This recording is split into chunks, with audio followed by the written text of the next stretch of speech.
Здравейте, аз съм Дани и вие сте в канала от кукичката до тигана, където днес ще панираме тези филента от филетираната писия, която може да видите като линк в описание. И правим съвсем обикновена панировка, брашно, подправки, гледайте. И така, нашите филета, както видяхме, вече са готови. Не съм ги осолявала. Тук съм приготвила брашно, черен пипер, сол и червен пипер. Сега ще ги смеся и ще ги ползвам за паниране на рибата. Включвам котлона на средна температура. Ползвам 5 от 9 степени и чакам да загрее добре. И така, пробваме дали загрява мазнината. Има нужда още малко, затова почвам да овалвам филетата в брашното с подправките. Тук е и солта, затова не ги соля предварително. И мога да почна да ги поставям.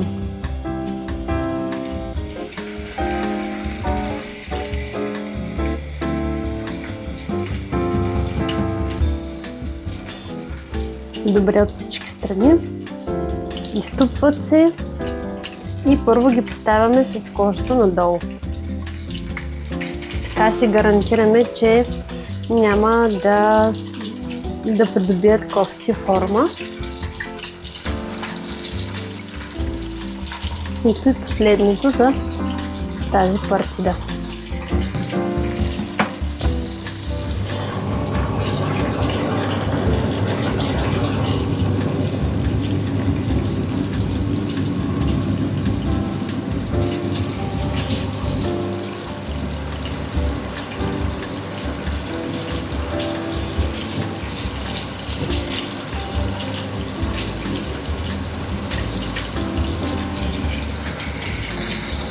Сега ще видим дали са готови от едната страна.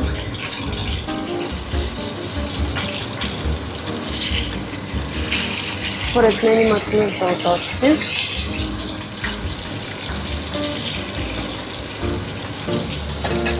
И оставаме. И така, проверяваме отново. Да, липват вече хубава коричка. И обръщаме нашите филета. Ако се препекат повече, стават по-добре, но пък гледаме да не ги препързваме твърде. Тук, както може да видите, си сложих едно приспособление, защото започна да пука. Това е една мрежа, която да спира мазнината, която хвърчи с цялата кухня. Пак малък трик. Дори препоръчвам да се сложи съвсем леко хартия, колкото да обере пръските. И така, нека да проверим как са филетата. Имат чудесен златист загар, и това ги вадя върху доматинска хартия. След това ще ги прехвърлим в чиния, където е зелето. Прекрасно!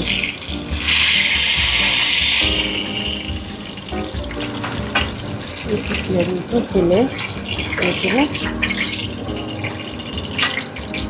Така, ставям следващите филета.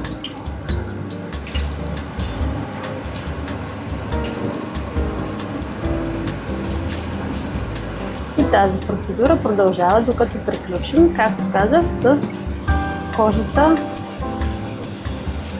към тигана. И стават ни още две парчета, така че ще се видим на финала.